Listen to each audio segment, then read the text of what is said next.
Hi sir. കണ്ടോൾ ഫെയറിന് വേണ്ടി ചൈനയിൽ പോരുകയാണല്ലോ. എന്തൊക്കെയാണ് ഇപ്പോൾ കണ്ടോൾ ഫെയർ നടക്കുന്നത്?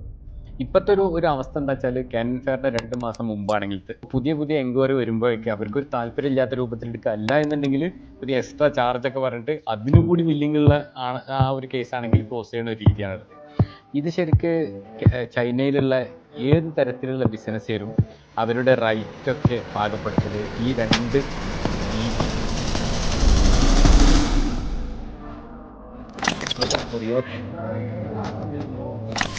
ക്യാൻറ്റൺ ഫെയറിനെ കുറിച്ച് പറയുമ്പോൾ ചൈനയിൽ ശരിക്ക് സമയത്തിനെ രണ്ടാക്കി വിഭജിക്കുക.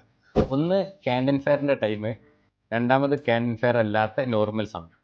ഇത് ശരിക്ക് ചൈനയിലുള്ള ഏത് തരത്തിലുള്ള ബിസിനസ്സുകാരും അവരുടെ റൈറ്റൊക്കെ പാകപ്പെടുത്തൽ ഈ രണ്ട് രീതി അനുസരിച്ചാണ്.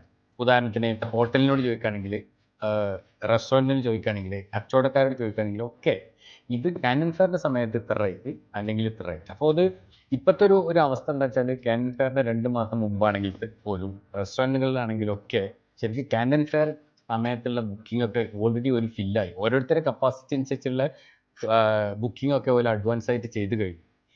ഇനി ഇപ്പോൾ പുതിയ പുതിയ എൻക്വയറി വരുമ്പോഴേക്ക് അവർക്കൊരു താല്പര്യമില്ലാത്ത രൂപത്തിൽ എടുക്കുക. അല്ല എന്നുണ്ടെങ്കിൽ ഒരു എക്സ്ട്രാ ചാർജൊക്കെ പറഞ്ഞിട്ട് അതിനും കൂടി വില്ലിങ്ങുള്ള ആ ഒരു കേസാണെങ്കിൽ ക്ലോസ് ചെയ്യുന്ന ഒരു രീതിയാണത്.